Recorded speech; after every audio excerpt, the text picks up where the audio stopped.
Registration చేసుకునే అవకాశం ఇస్తాం.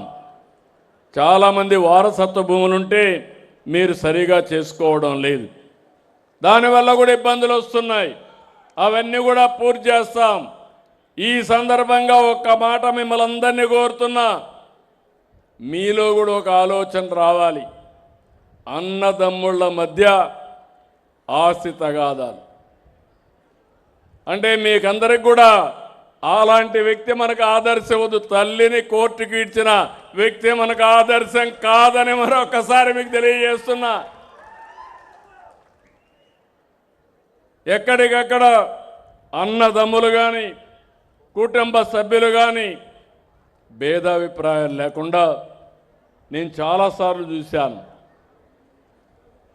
గట్ల దగ్గర ఒక సెంటుకు కొట్లాడుకొని పోలీస్ స్టేషన్కి పోయి కోర్టు చుట్టూరు తిరుగుతూ ఆ ఇంటి కాకి ఇంటి పైన వాలడానికి లేదని లేనిపోని గొడవలు పడతా ఉంటారు.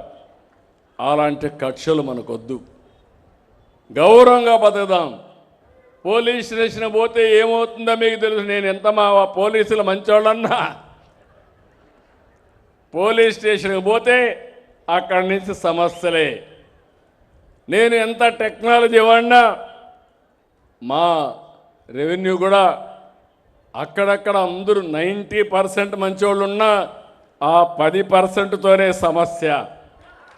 వాళ్ళకు నాకు పెద్ద కంట్రోల్ చేయాలంటే నేను స్పెషల్గా టెక్నాలజీని వాడే పరిస్థితి వస్తున్న. మనుషులు మారిపోయారు. ఒకప్పుడు విలువలు ఉన్నాయి, అవి కూడా మాట్లాడతా.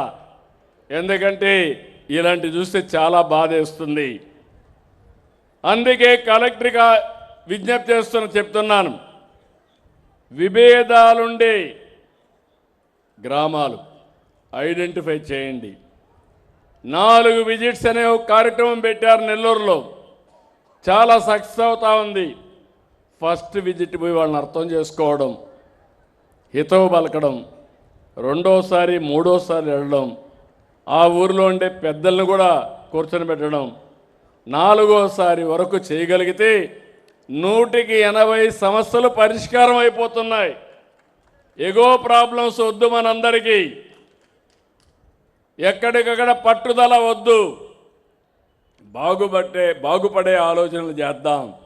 అందుకే అందరినీ కోరుతున్నాను, మీరందరూ కూడా చేయాల్సింది ఎట్టి పరిస్థితుల్లో భూ వివాదాలకు స్వస్తి పలకదాం.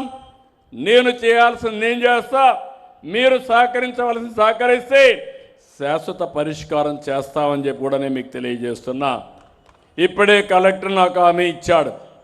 జిల్లా మొత్తం 22A కిందుండే భూములన్నీ వెరిఫై చేసి 5 వారాల్లో ఈ జిల్లా 22A లేని జిల్లాగా తయారు చేసే బాధ్యత జిల్లా కలెక్టర్ గారు తీసుకున్నారు. ఇది మొట్టమొదటి జిల్లా అవుతుంది. నేను అభినందిస్తున్నా.